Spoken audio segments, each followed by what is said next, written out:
This video will discuss the topics of grief and loss. As such, viewer discretion is advised.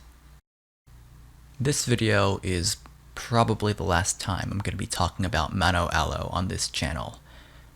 And in a way, it's my way of working through my feelings on her graduation and also saying goodbye.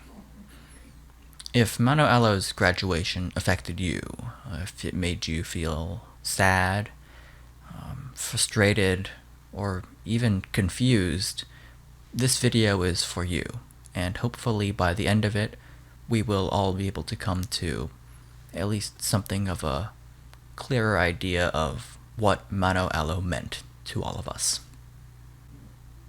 I felt grief for the first time when I was in elementary school.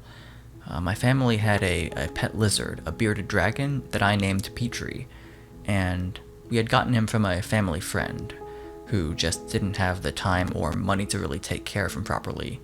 When we got him, he was a little bit underfed, and he didn't really like us very much. He would run away if we took him out of his cage, and the scales under his neck, the area, his beard, they would turn dark. But after a while, he warmed up to us. We fed him properly and treated him nicely, and he, in the end, he was quite docile. We would take him on little walks. I would push him around the street in a little stroller that we had for dolls, and all the neighbors knew him. He's really sweet. You might think that lizards are mean or just nasty little creatures. People think they're slimy, but really lizards are quite nice pets when you get used to them. Of course, it didn't last. He had a tumor, and we didn't notice it until it was already quite bad. We took him to a vet, and they were able to remove the growth fortunately, but when we got him back to the house, he just wasn't as active as he used to be. He was a lot more sluggish, he didn't eat as much, and then one night he closed his eyes, and then when I woke up the next morning to check on him, he was gone. I had seen dead animals before, roadkill, but until that day I had never mourned an animal like that. I remember that it was hard to describe the feeling of loss to people. Of course, people were understanding and knew that I had lost a pet, but a dog is one thing. A lizard?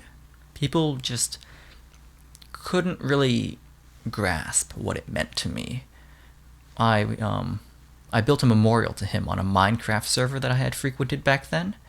I asked people to put down flowers for my pet lizard, and a couple of people actually did. It was quite nice.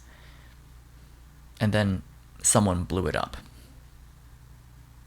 I don't blame them, it was a child, and none of them really knew what that memorial meant to me, and in a way they couldn't have known what it really meant to me. I was reminded of this moment in my life when Mano Aloe, a member of Hololive's 5th generation of virtual YouTubers, retired after a 2-week suspension in activity.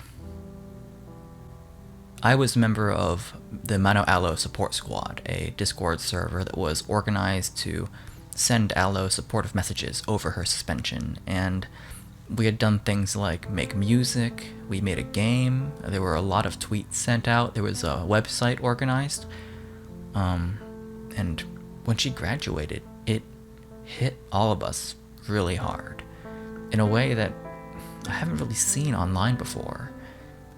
A lot of people cried. I cried. And it made me think about how Aloe, who had only streamed for a very short amount of time, had already become a really big part of our lives. I need to preface this by saying that I don't begrudge Aloe her decision to graduate. It was her choice and her choice alone. With that said though, when she did graduate, it made me feel emotions that I hadn't felt in a very long time. In a way, it felt to me like someone I knew had died. And that's kind of strange, isn't it? Because, firstly, I don't know Aloe. And secondly, she's not dead. So I was kind of puzzled. Why am I mourning her like this? And it turns out I am not the first person to go through this or ask these questions.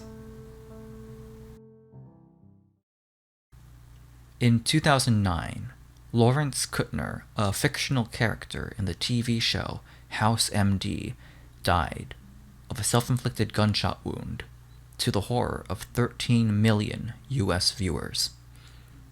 On social media, people expressed profound sadness over Kutner's death, some even creating memorial pages for him. Researchers Jocelyn DeGroot and Leith examined the fallout of this fictional suicide in a paper where they focus on just how seriously people were taking this death and why. The conclusion that these researchers and others like them come to is that these behaviors are caused and mediated by parasocial relationships. They found that some people mourn the death of fictional characters in a very similar way to how they would mourn the death of actual friends and family. Using the term parasocial breakup to describe the phenomenon of these virtual relationships ending, they argue that people who go through these kinds of breakups can experience something that they call parasocial grief. This was something that I witnessed and experienced firsthand. I had always known that graduations can be times of regret, bittersweet emotions, sadness, but to experience it firsthand, and not only that, but in such a jarring way, was, I don't know, it was real in a way that I hadn't expected it to be. Something I saw was people expressing guilt. Some people felt like because they didn't cry, they somehow cared less about Aloe than everyone else. Other people were embarrassed that they cried, but the thing is, there is no right or wrong way to grieve. A lot of people think that grief works on hard, fast rules, but really it's a deeply personal thing to mourn someone. And so, when it comes down to it, just cry when you want to cry. Laugh when you want to laugh, because that's what makes you, you. Another thing that I found was people who were having trouble expressing these feelings of parasocial grief publicly.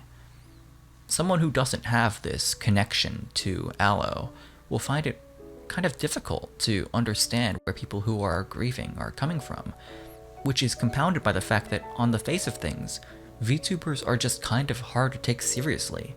They're deliberately designed to be cute, funny, entertaining, not the subjects of these negative emotions. And so, understandably, many people find it extremely difficult to seek support from friends and family in the way that they would in the case of a real-life death.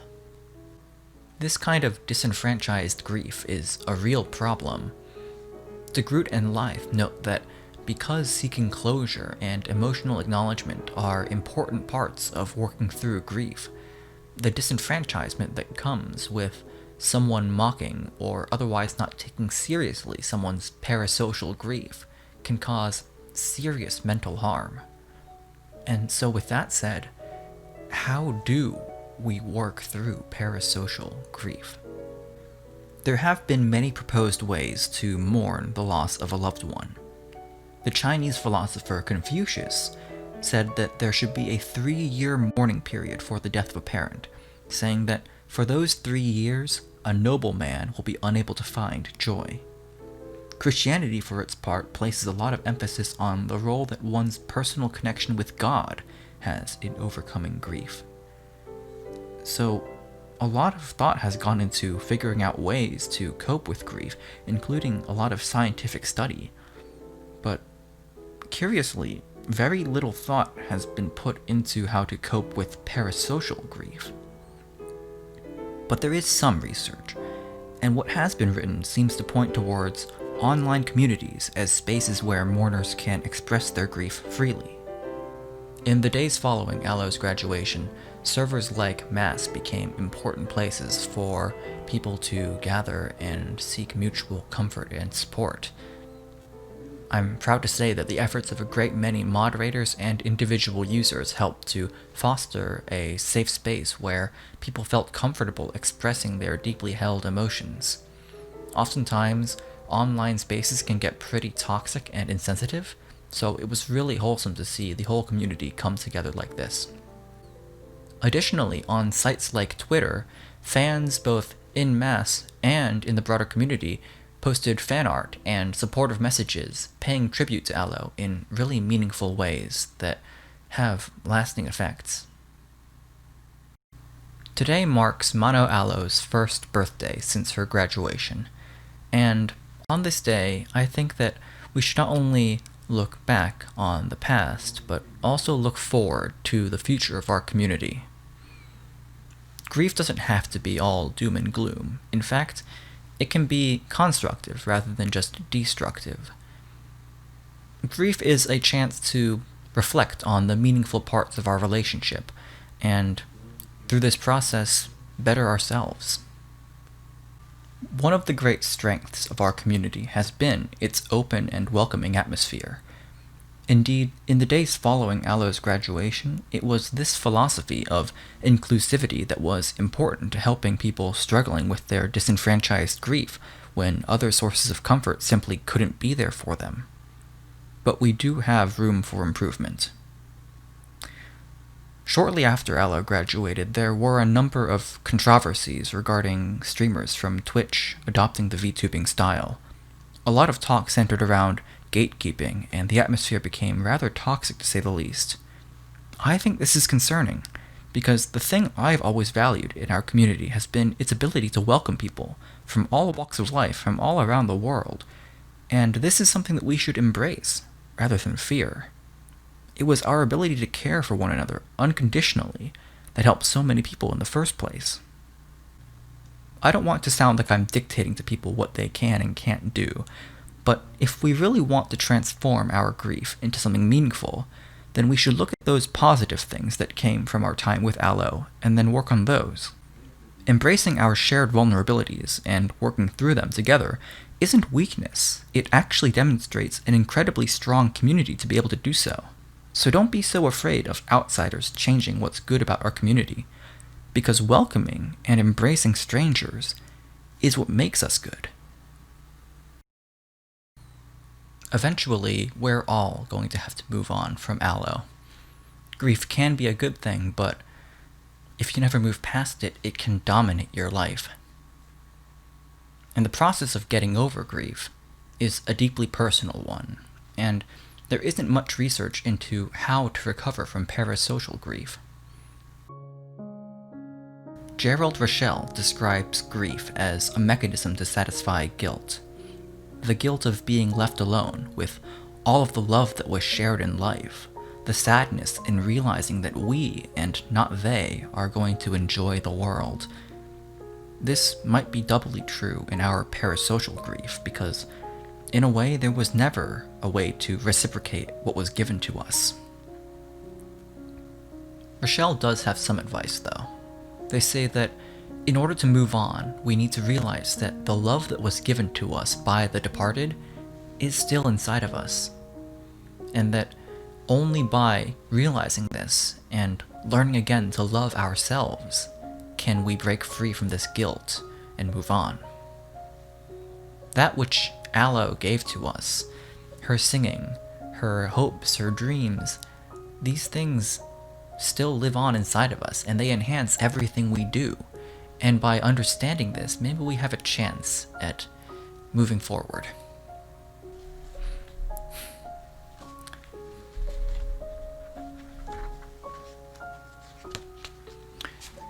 In the last book he wrote before he died, Camera Lucida, French philosopher Roland Barthes tries to unpack the meanings and effects of photography, but overshadowing his discussion of spectators is a profound grief that he feels for his late mother, whose passing significantly affected him. It's philosophy, but it reads a lot like poetry.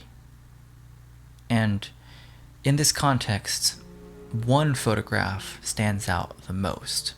A photograph taken of his mother when she was 5 years old. The Winter Garden photograph, as he calls it, is an important memory to Barthes. Even though it calls back to a time before he was born, it symbolizes a piece of his mother to him that gives it a special meaning.